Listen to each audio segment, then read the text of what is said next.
এই যে আপনাদের এখানে 1850 কোটি টাকার একটা নদীর ভাঙন রোধকল্পে স্থায়ী বাঁধ নির্মাণের জন্য বরাদ্দ ছিল।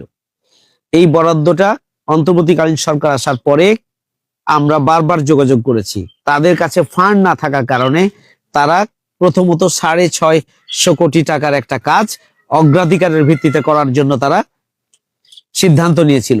কিন্তু ফিল্ডে সরেজমিনে যখন তারা ভিজিট করেছে, ভিজিট করার পরে দেখেছে যে 650 কোটি টাকা হবে না।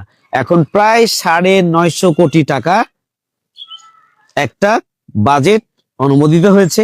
সেই বাজেট থেকেই মানে অগ্রাধিকারের ভিত্তিতে যে সমস্ত জায়গা বেশি ঝুঁকিপূর্ণ সেগুলো দিয়ে ইতিমধ্যে কাজ শুরু হয়েছে এবং বাকি কাজও পর্যায়ক্রমে 3 বছরের মধ্যে এই স্থায়ী বাঁধ নির্মাণের জন্য 950 কোটি টাকার একটা যে আগের মানে বরাদ্দ, সেই বরাদ্দটা এখন ময়দানে ধারাবাহিকভাবে আসতে থাকবে ইনশাআল্লাহ।